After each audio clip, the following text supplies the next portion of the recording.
कि आखिरकार एल्केन्स हम अल्काइल हैलाइड से कैसे बनाते हैं। तो सबसे पहले इस आखिरकार समझते हैं कि आखिरकार अल्काइल हैलाइड होते क्या है। देखो, इतना जान लो कि अल्काइल तो ग्रुप तुम्हें पता होना चाहिए, बेसिक ऑर्गेनिक केमिस्ट्री में काफ़ी डिटेल में पढ़ाया है।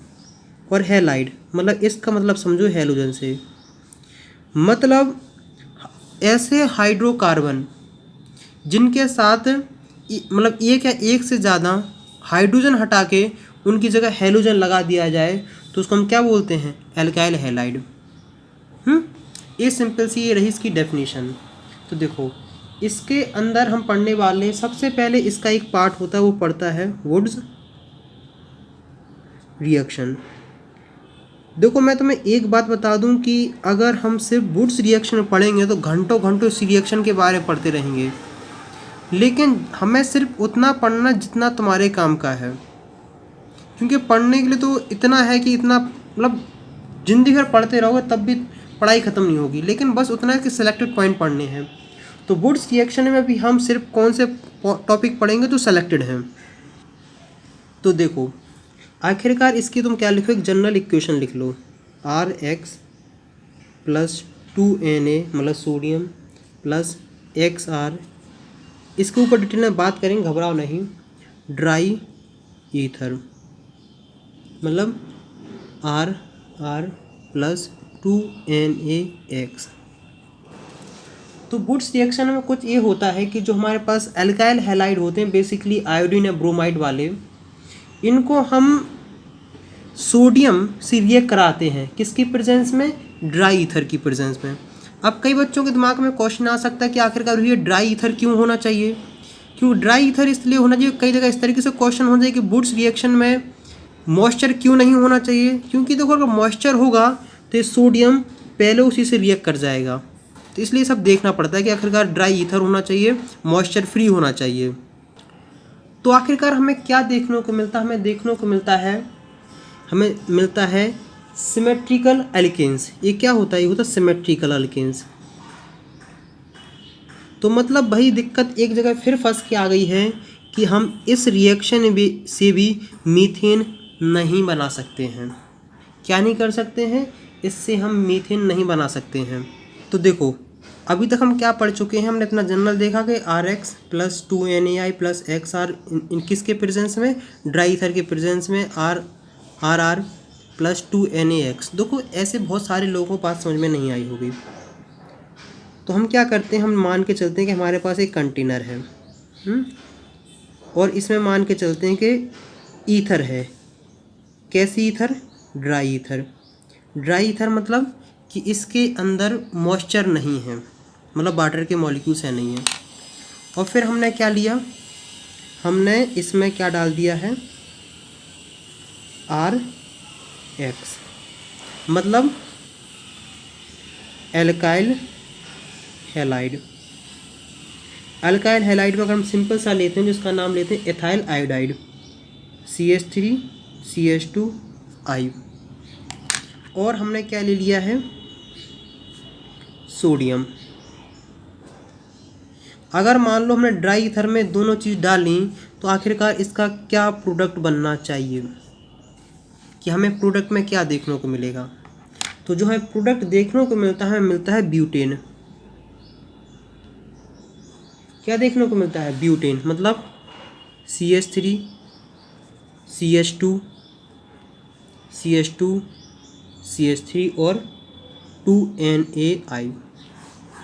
अब बहुत सारे लोगों को ये दिमाग में चमका नहीं होगा कि आया कैसे, तो समझाते हैं। जैसे मान लो तुम्हारे पास अल्काइल हैलाइड है तो CH3 CH2I।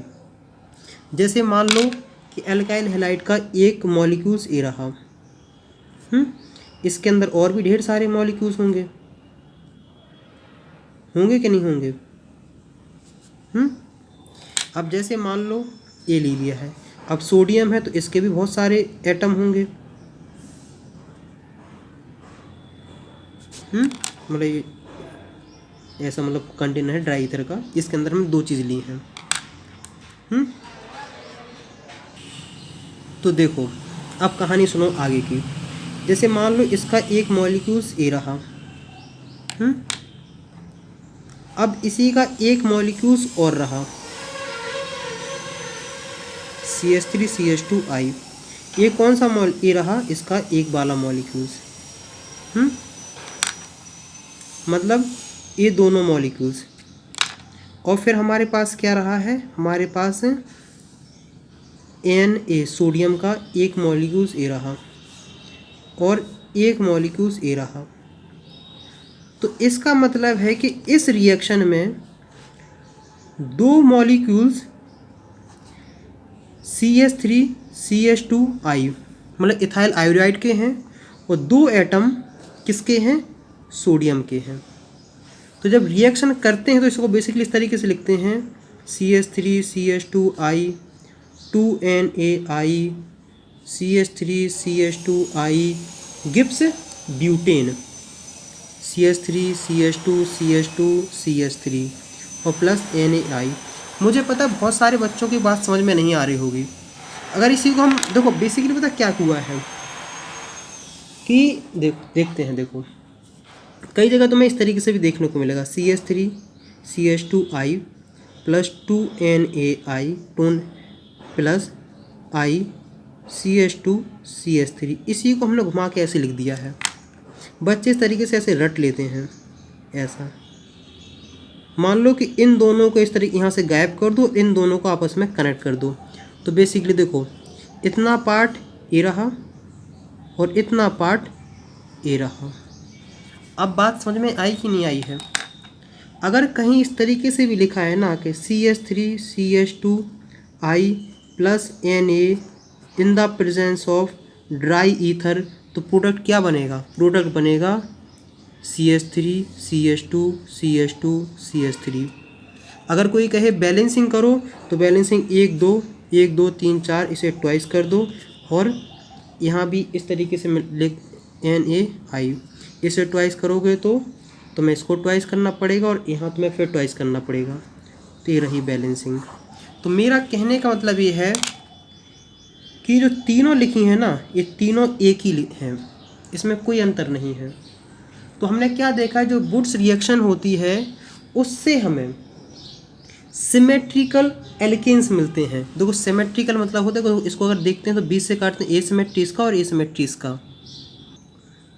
अब इस रिएक्शन की एक खासियत है कि इस रिएक्शन में जो हमें प्रोडक्ट मिलता है, क्या मिलता है, जो हमें प्रोडक्ट मिलता है उसमें इवन नंबर ऑफ कार्बन होते हैं, इवन नंबर ऑफ कार्बन। इसका मतलब है कि रिएक्टेंट साइड में जो भी तुम ले रहे होगे वो ऐसा होगा कि उससे इवन नंबर ऑफ कार्बन बनेंगे। अब कई बच्चे दिमाग में होते खुरापाती, कहेंगे चलो भैया इसके अंदर ड्राई ईथर है, अच्छी बात है, मान लिया। अब हमने क्या किया कि एक हमने ले लिया, एक मॉलिक्यूल्स ले लिया है CH3Br का, ये भी अल्काइल हैलाइड मिथाइल ब्रोमाइड है। अब एक बच्चा कहेगा कि भैया एक मॉलिक्यूल्स हमने ले लिया है इथाइल ब्रोमाइड का। इथाइल ब्रोमाइड मतलब CH2 CH3 CH2Br। तो कोई कहे भैया और इसके अंदर ना सोडियम तो ले लिया है, उसकी दिक्कत नहीं है, और इसके अंदर मतलब हमारे पास ये सोडियम है, तो बताओ इसकी क्या रिएक्शन होगी। क्यों, देखो इसमें नंबर ऑफ कार्बन कितने हैं, 1 है, और इसमें नंबर ऑफ कार्बन 2 है। इसका मतलब तुम्हारे दिमाग में आ रहा होगा कि 3 नंबर ऑफ कार्बन होना चाहिए, मतलब ऐसा प्रोडक्ट जिसमें 3 नंबर ऑफ कार्बन होंगे। तो मैं क्या कहूँगा, मैं कहूँगा कि जो वुड्स रिएक्शन होती है उसमें जो प्रोडक्ट होता है उसमें इवन नंबर ऑफ कार्बन होते हैं।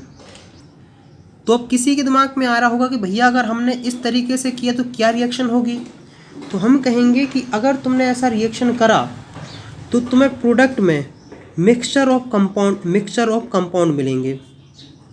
मतलब अब तुम्हें एक कंपाउंड नहीं मिलेगा, अब मिक्सचर ऑफ कंपाउंड मिलेंगे। बहुत सारे बच्चे नहीं समझ पाएंगे, देखो समझो, देखो जैसे RX plus 2Na plus XR dash, मतलब ए है ए वाला और ए रहा ए वाला, कन्फर्म। रिएक्शन कराओगे किसकी प्रेजेंस में, ड्राई ईथर की प्रेजेंस में, इतना समझते जाना। तो इससे एक प्रोडक्ट बनेगा आर आर, आर आर मतलब CH3 एक प्रोडक्ट बनेगा आर डैश मतलब CH3 और एक प्रोडक्ट बनेगा तुम्हारा आर डैश मतलब सॉरी यहाँ C2 होगा, 2 होगा, ध्यान से देखना है। CH3 और CH3 ये रहे प्रोडक्ट, मतलब इसके अंदर ये इतना प्रोडक्ट आ जाएगा। और ये जब मिक्सचर ऑफ कंपाउंड होता है ना, तो तुम तो चाहते थे इसको अलग करना कठिन है, तो हम ये वाला मेथड नहीं अपनाते हैं। किस लिए नहीं अपनाते हैं कि अगर हमें ऑड नंबर ऑफ कार्बन चाहिए प्रोडक्ट में, तो वुड्स रिएक्शन से पॉसिबल नहीं है। क्यों? रिएक्शन तो हो रही है लेकिन मिक्सचर ऑफ कंपाउंड मिल रहा है, और मिक्सचर ऑफ कंपाउंड में से जो हमारा डिजायर्ड कंपाउंड है उसको अलग करना बहुत कठिन है। इतनी बात मुझे उम्मीद है कि तुम्हें समझ में आ गई होगी। अब बेसिकली बताते इसमें हुआ कैसे। जैसे मान लो CH3 है, Br है। मुझे पता है बहुत सारे बच्चों को कहानी ऐसे लग रही, पढ़ाई ऐसे लग रही होगी ना जाने क्या पढ़ाया जा रहा है। क्योंकि अगर जिसको यहाँ तक बात समझ में नहीं आ रही तो एक बार रिवाइज़ कर लें, और मैं एक सिंपल सी ट्रिक बता दूंगा रिवाइज़ कराने में, तो तुम्हें वहाँ से सब कुछ याद हो जाएगा। देखो ऐसा किया तो इसके अंदर तो मॉलिक्यूल्स ऐसा थोड़ी कि एक ही मॉलिक्यूल्स होंगे, इसके जो मॉलिक्यूल्स होंगे एक मॉलिक्यूल से रहा, एक मॉलिक्यूल से रहा, एक मॉलिक्यूल से रहा। अब मान लो अगर हमारे पास इसके मॉलिक्यूल्स हैं तो एक मॉलिक्यूल से रहा, इसका मॉलिक्यूल से एक रहा, एक मॉलिक्यूल से रहा, और सोडियम के भी हैं। तो इसका मतलब है कि सबसे पहले पता क्या हुआ कि CH3 के जो 2 मॉलिक्यूल्स थे ना, इनने 2 मॉलिक्यूल सोडियम के ढूंढे और इन दोनों ने रिएक्शन कर ली। CH3 Br 2Na plus Br CH3। तो इससे प्रोडक्ट हमें देखने को मिला, क्या मिला देखने को, हमें प्रोडक्ट देखने को मिला CH3 2Na Br। कन्फर्म। अब क्या हुआ, अब इसके मॉलिक्यूल्स हैं, ये रहे मॉलिक्यूल्स, ये रहे। तो इन 2 मॉलिक्यूल्स ने क्या किया, 2 सोडियम के मॉलिक्यूल्स ढूंढे और इन दोनों ने आपस में रिएक्ट कर लिया। CH3 CH2 Br और 2Na। वो तो जैसे ऐसा लिखने का इस तरीके के ऐसे समझ में आ जाए। इसको तुम इस तरीके से भी लिख सकते थे, दोनों का मतलब एक ही, परेशान नहीं होना है। Br CH2 CH3 confirm. इसने लिया, इस तरीके से लिया और प्रोडक्ट बना तुम्हारे पास CH3 CH2 CH3 और 2Na Br। अब देखो यहाँ तक समझ में आया कि नहीं आ गया है। अब कहानी कुछ और ट्विस्ट लेती है। क्या हुआ कि एक मॉलिक्यूल्स इसका, एक मॉलिक्यूल्स इसका, और 2 मॉलिक्यूल्स, 2 एटम रहे किसके, सोडियम के। तो कहानी हुई कि इन दोनों के साथ रिएक्शन कर ली। तो मतलब CH3 Br 2Na plus Br CH2 CH3। तो कहानी कुछ इस तरीके से हुई कि ऐसा रहा और प्रोडक्ट बना तुम्हारे पास CH3 CH2 CH3 plus 2Na Br। तो जो तुम्हारे पास ये मिक्सचर आया, मतलब जो बना, उसके अंदर AB है, AB है और AB है। और इस मिक्सचर में से, जैसे मान लो इसको हम ब्लैक से डिनोट करते हैं, इसको हम ब्लू से डिनोट करते हैं, और इसको हम ग्रीन कलर से डिनोट करते हैं। तो मतलब ये रहा तुम्हारे पास कंटेनर, ये रहा तुम्हारे पास कंटेनर।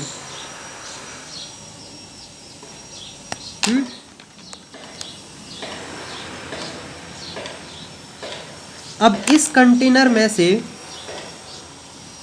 इस कंटेनर में से इस ग्रीन को निकालना कठिन है, पॉसिबल नहीं है। इसलिए हम इस रिएक्शन को सिर्फ वुड्स रिएक्शन को सिर्फ हम इवन नंबर ऑफ कार्बन अगर चाहिए हो प्रोडक्ट में तभी यूज़ करते हैं। अगर हमारे पास हमें ऑड चाहिए तो इस रिएक्शन को हम नहीं यूज़ कर सकते हैं। इस रिएक्शन को जैसे याद करने का है कि जैसे मान लो CH3Br, इसकी Na से रिएक्शन करानी है सोडियम से, तो इसको कुछ इस तरीके से लिखो CH3Br Na, इसको जस्ट ऐसे घुमा के लिख दो Br CH3 देखो, और यहाँ 2 लिख दो। ये इतना आ रहा ना अंडर ग्रीन के अंदर, इसको हटा दो और इसको इससे कनेक्ट कर दो। कनेक्ट करोगे तो आ जाएगा CH3। तो मुझे उम्मीद है कि इतनी सिंपल सी बात तुम्हें समझ में आ गई होगी। अब किसी के दिमाग में आता है कि भैया इसकी मैकेनिज्म भी बता दीजिए, तो मैकेनिज्म बता देते हैं। तो बेसिकली बता दूं कि जो तुम्हारे पास वुड्स रिएक्शन है वो एक साइंटिस्ट मतलब एक व्यक्ति के नाम पे रखी गई है। तो इसके 2 मैकेनिज्म हैं, एक होता है ऑर्गेनोमेटेलिक कंपाउंड वाली रिएक्शंस है मैकेनिज्म है, और एक है फ्री रेडिकल वाली। तो देखो सबसे पहले अगर हम समझते हैं फ्री रेडिकल, वहीं से समझोगे तो बेहतर रहेगा। तो जैसे मान लो कि हमारे पास है CH3 CH2Br और सोडियम के प्रेजेंस में, मान लो एक कंटेनर है, ड्राई ईथर है, इसके अंदर ये रहा और इसके अंदर सोडियम के मॉलिक्यूल्स रहे। इस तरीके से रिएक्शन कुछ इस तरीके से हुई कि जो सोडियम है तुम्हारे पास Na, अब तुम जानते हो कि इसने क्या किया, एक इलेक्ट्रॉन लूज कर दिया, तो ये क्या हो गया है Na+। तो इसने ऐसे किया तो ये कंपाउंड कुछ तरीके से हो जाती है कि CH3 CH2, और ये हो जाता है, इसका हो जाता है रेडिकल का फॉर्मेशन। और ये जो ब्रोमाइड है, ब्रोमीन, ये इसके साथ रिएक्शन कर लेता है, तो बन जाता है NaBr। मतलब यहाँ फॉर्मेशन हो गया फ्री रेडिकल का और ये बन गया NBr। मतलब जो इलेक्ट्रॉन यहाँ निकला था वो इसके पास चला जाता है, तो यहाँ से फ्री रेडिकल का फॉर्मेशन हो जाता है। अब जो तुम्हारे पास फ्री रेडिकल बनते हैं, क्या बनते हैं, फ्री रेडिकल, वो आपस में क्या करते हैं, रिएक्ट करते हैं और बना लेते हैं कंपाउंड। तो ये रहा तुम्हारे पास इसका फॉर्मेशन। तो यहाँ तक कोई दिक्कत, कोई समस्या, मुझे पता है कि बहुत सारे बच्चों को मैकेनिज्म समझ में नहीं आएगी। एक बार दोबारा समझो कि मान लो CH3Br है, इसको हम सोडियम से रिएक्ट कराते हैं, फिर सोडियम होता है तो एक क्या करता है, एक इलेक्ट्रॉन लूज करके Na+ बन जाता है। तो ये रिएक्शन को ये इलेक्ट्रॉन इसको दिया जाता है, तो इस यहाँ फॉर्मेशन हो जाता है फ्री रेडिकल का। और ये जो ब्रोमीन होता है, जब क्योंकि बॉन्ड ब्रेक हो जाएगा, ब्रेक होने के बाद, इसलिए मैं कह रहा हूँ कि वो ज़रूर देख लें रिएक्शन, मतलब जो पढ़ाया है पहले, NaBr बन जाता है। एक काम एक मॉलिक्यूल्स को साथ हुआ, सेम टू सेम काम इस दूसरे मॉलिक्यूल्स के साथ भी हुआ होगा, तो इससे भी तुम्हें CH3 NaBr मिला होगा। तो इस CH3 ने और इस CH3 ने आपस में रिएक्ट किया होगा, तो कंपाउंड बना होगा CH3। मुझे उम्मीद है कि यहाँ तक तुम्हें काफ़ी हद तक समझ में आ गया होगा। आखिरकार अगर हमें ऑड नंबर ऑफ कार्बन चाहिए प्रोडक्ट में, तो उसको बनाने के लिए हम यूज़ करते हैं जिसका नाम है कोरी हाउस रिएक्शन। तो हम क्या करने वाले हैं कि अब इस रिएक्शन को काफ़ी डिटेल में पढ़ने वाले हैं। अगर हमें odd number of carbon product में चाहिए तो हमें क्या करना पड़ेगा, तो उसके लिए हम पढ़ने वाले हैं कि अगर ऑड नंबर मतलब अनसिमेट्रिकल, अनसिमेट्रिकल अगर हमें हाइड्रोकार्बन चाहिए है, एल्केन चाहिए, तो हमें उसके लिए पढ़ते हैं कोरी हाउस रिएक्शन। कोरी हाउस रिएक्शन की एक खासियत है कि इससे तुम प्रोडक्ट में इवन नंबर ऑफ कार्बन भी मिल जाते हैं और ऑड नंबर भी मिल जाते हैं। मतलब सिमेट्रिकल कंपाउंड भी मिलता है और अनसिमेट्रिकल कंपाउंड भी इसकी हेल्प से हम बना सकते हैं। तो देखो इसको बहुत ध्यान से सुनना कि आखिरकार होता कैसे कहानी है। देखो, जैसे हमारे पास मान लो कोई क्या है, अल्काइल हैलाइड है। क्या है? अल्काइल हैलाइड, मतलब जनरल फॉर्म RX। ये होता है अल्काइल, ये होता है हैलोजन। हमारे पास क्या है? अल्काइल हैलाइड है। तो उसे हम क्या करते हैं, सबसे पहले हम इसका रिएक्शन कराते किसके साथ? लिथियम। किसकी प्रेजेंस में? ड्राई ईथर की प्रेजेंस में। सुनते जाना, ड्राई ईथर की प्रेजेंस में। तो हमने क्या किया, RX प्लस Li किसकी प्रेजेंस में? ड्राई ईथर की प्रेजेंस में। तो हमें कंपाउंड मिलता है RLi प्लस RiX। भाई मतलब यहाँ 2 रहेगा। तो हमें क्या मिलता है? हमको मिलता है अल्काइल लिथियम। क्या मिला हमें? Alkyl lithium. अब जो हमें प्रोडक्ट में अल्काइल लिथियम मिला है, इसको अब हम इसका रिएक्शन करेंगे किसके साथ? इसका हम रिएक्शन करेंगे क्यूप्रस आयोडाइड। क्यूप्रस आयोडाइड मतलब CuI। CuI से जब तुम रिएक्ट करोगे तो हमारे पास एक कंपाउंड देखने को मिलेगा। कंपाउंड देखो, यहाँ कंपाउंड मिलेगा, हमें मिलेगा R2CuLi। इसको बोलते हैं हम लिथियम डाई अल्काइल कॉपर। इसका नाम क्या है? इसका नाम है लिथियम डाई अल्काइल कॉपर। देखो, लिथियम क्यों आया? क्या लिथियम है। डाई क्यों आया? क्योंकि 2 हैं अल्काइल ग्रुप। और कॉपर ये रहा। अब मैं क्या कहूँगा कि इस नाम को बहुत अच्छे से याद करना। मैं तो कहता हूँ कि हाथ पे लिख लो, बिल्कुल दीवारों पे 10 जगह लिख लो। इंसान जो भी मिले उससे कहो लिथियम डाई अल्काइल कॉपर, उसका फॉर्मूला R2CuLi। क्योंकि एक बहुत इम्पोर्टेंट रिएजेंट है किसका? ऑर्गेनिक केमिस्ट्री का, जिसका नाम है ज़िलमैन रिएजेंट। क्या है? ज़िलमैन रिएजेंट। इसका नाम बहुत अच्छे से याद रखना। तो हमारे पास बाकी तो इससे अपन को ज़्यादा मतलब नहीं रहता है। ये रहा। अब हम क्या करते हैं कि हमारे पास ये जो ज़िलमैन रिएजेंट मिला है, अब इसका हम रिएक्शन करें किसके साथ? कोई सुइटेबल अल्काइल हैलाइड के साथ। तो देखो, हमारे पास एक कॉपर R, इसको कुछ इस तरीके से लिख लो कि ये मान लो इसके पास नेगेटिव चार्ज है, ये Li है। इसका मतलब है कि जो इतना है इसके पास तुम्हें मानना है कि नेगेटिव चार्ज है, इसके पास मान लो पॉजिटिव चार्ज। जैसे कैटायन आयंस का तुम्हें देखने को मिल रहा होगा। ये रहा, तो मतलब ये नेगेटिव है, ये पॉजिटिव है। फिर हम क्या करते हैं, हम कोई अल्काइल हैलाइड की रिएक्शन कराते हैं।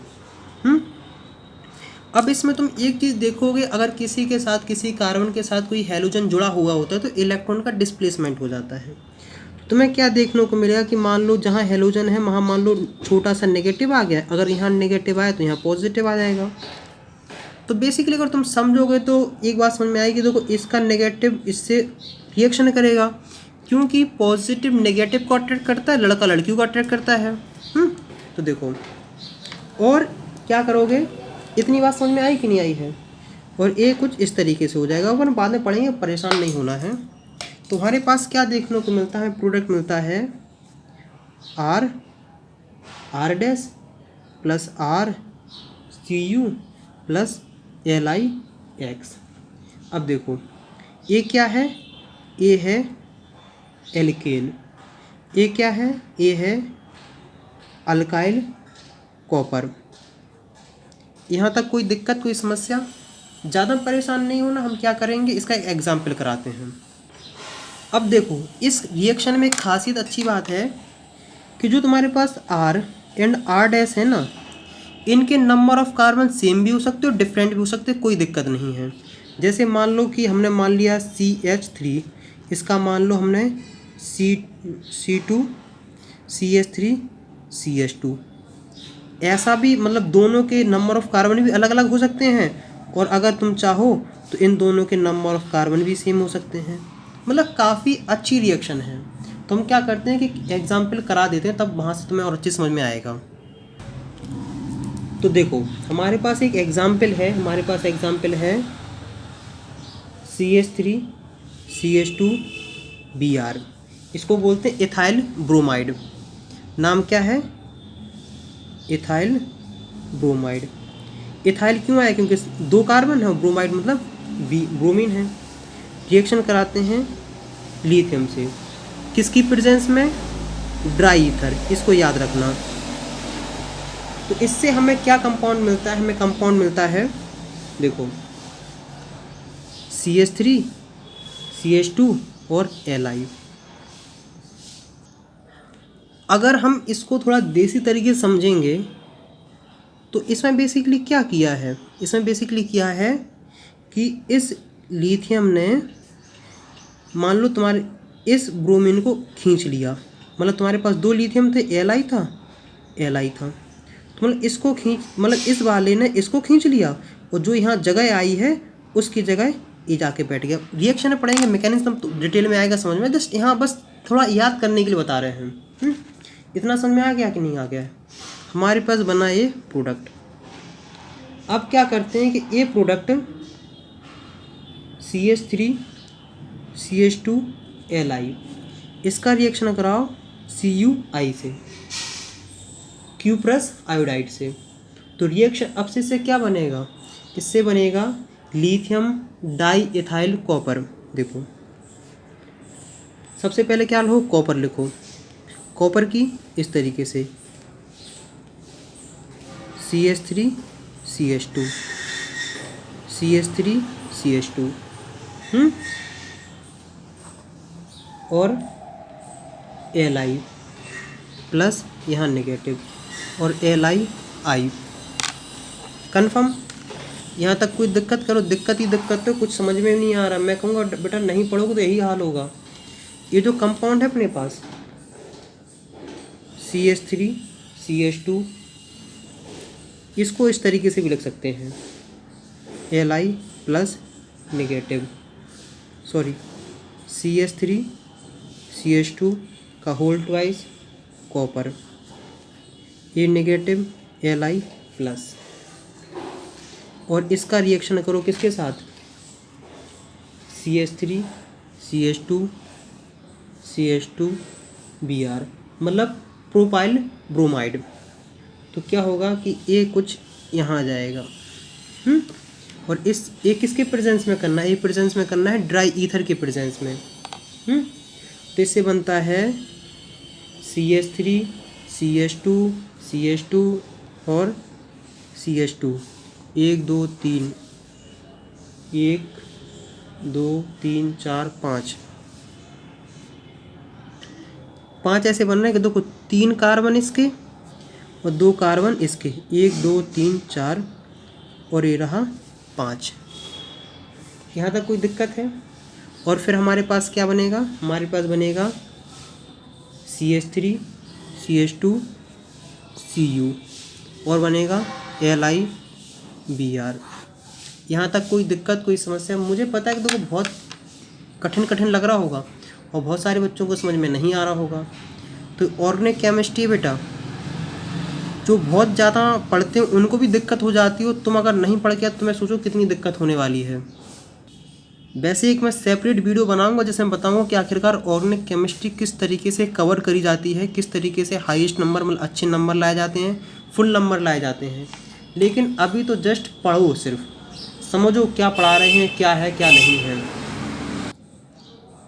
तो देखो अब आगे की कहानी सुनो। इसका मतलब है कि हम क्या कर रहे थे?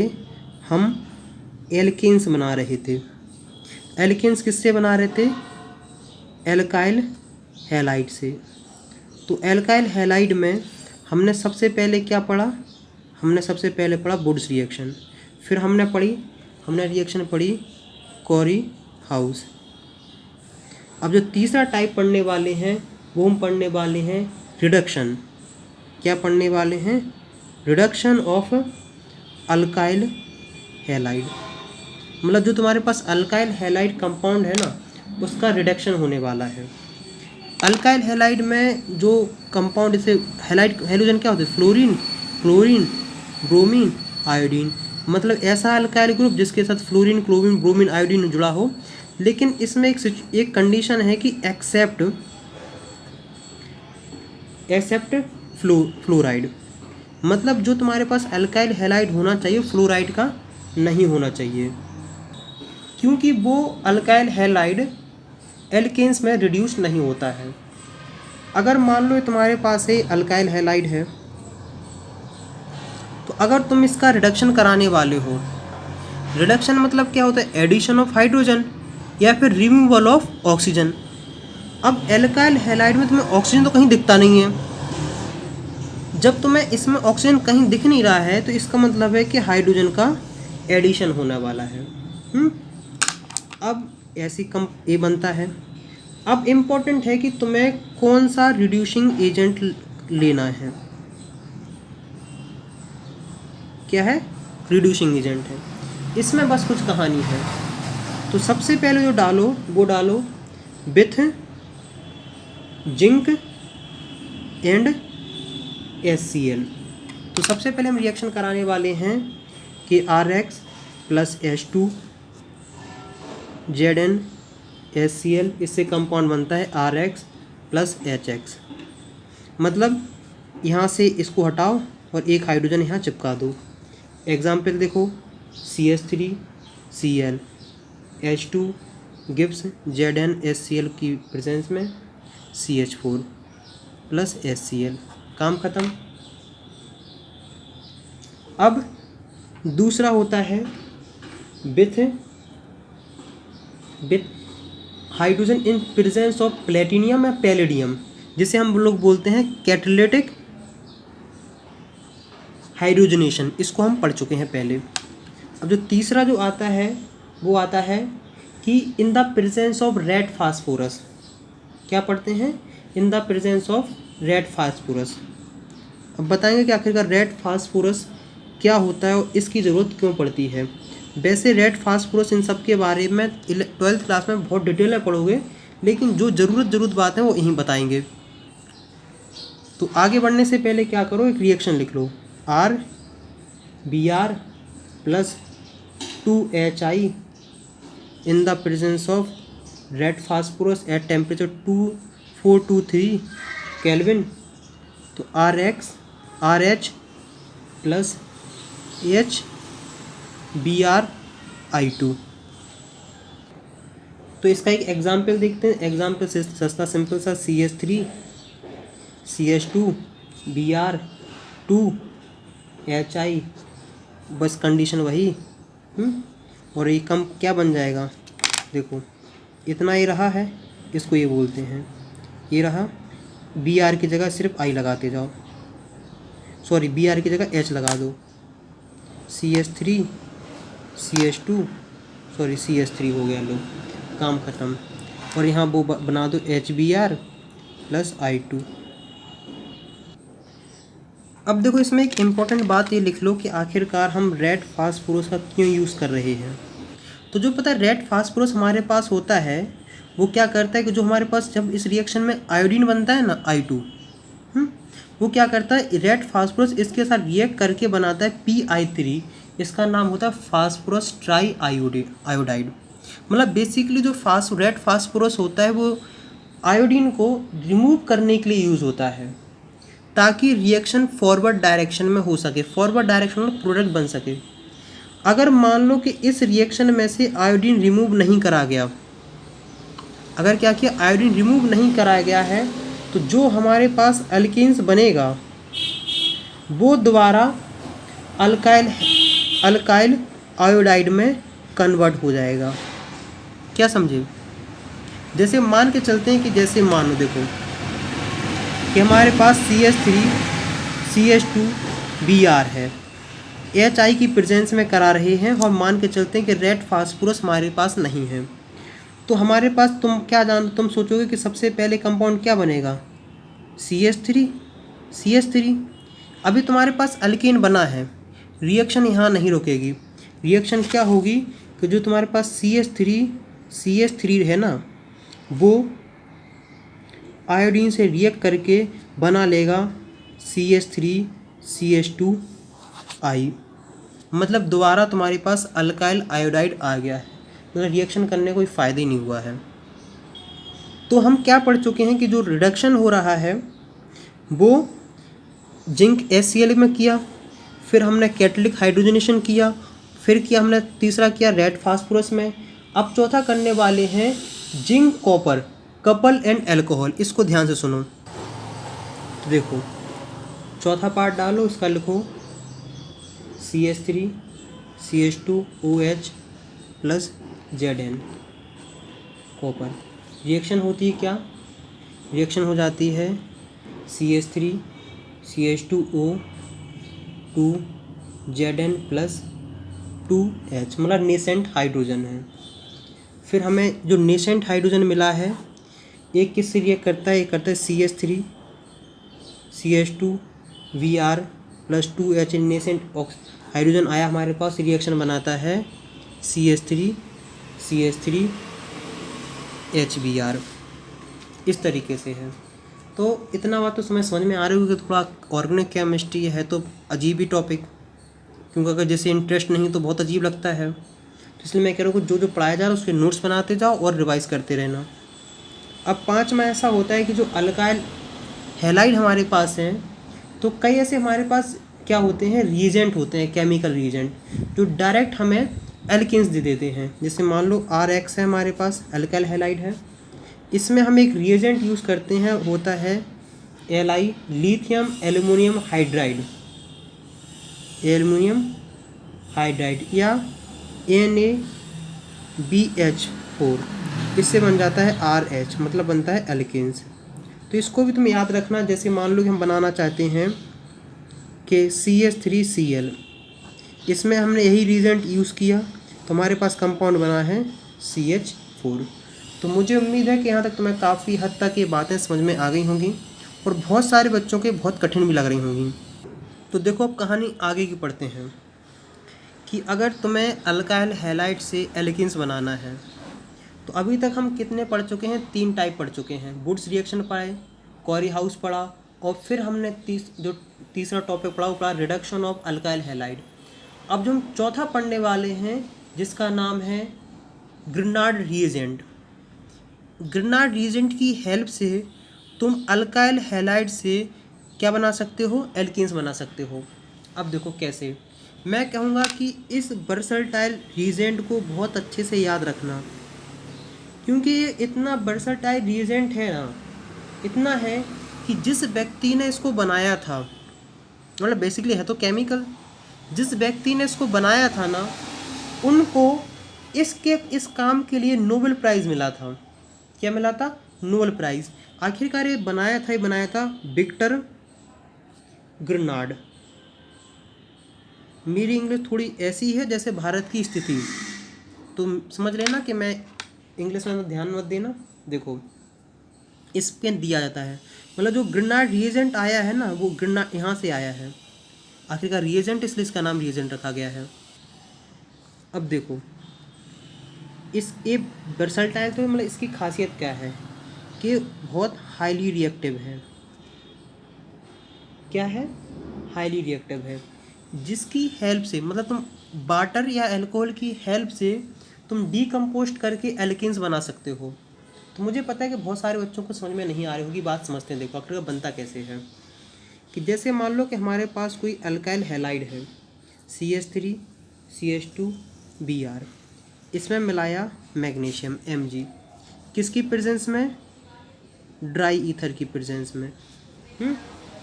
इससे प्रोडक्ट क्या बनता है? इससे प्रोडक्ट बनता है CH3 CH2 Mg Br।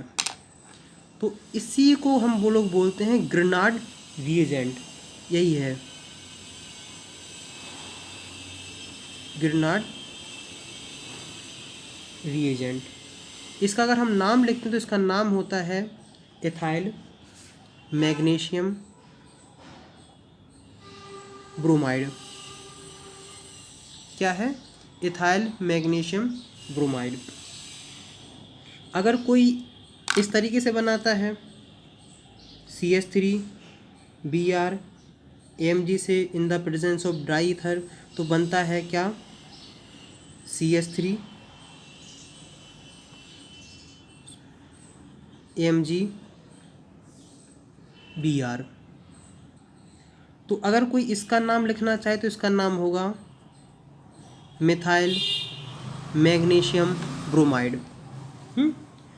तो देखो ये तुम्हारे पास जो ग्रेनाइट रिएजेंट आया है ना, ये आया CH3 CH2 AmGBr, ये मतलब बहुत हाईली रिएक्टिव है। तो क्या होता है कि इसका हम रिएक्शन करा देते हैं वाटर के साथ, H2 के साथ, मतलब डीकम्पोज कराते हैं।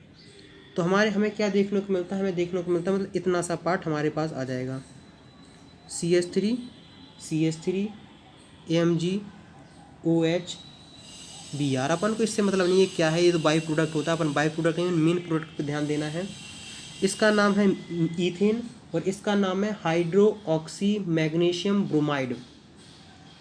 क्या है? Hydroxy magnesium bromide. और अगर हम इसकी जनरल रिएक्शन लिखते हैं तो RMgX plus H2O gives RH plus MgOH। Basically ये क्या है? ये है ग्रेनाड रिएजेंट। इसको देखो स्टार बना के लिख लो, बहुत इंपॉर्टेंट है, केमिस्ट्री में बहुत ज़्यादा यूज़ आएगा ये।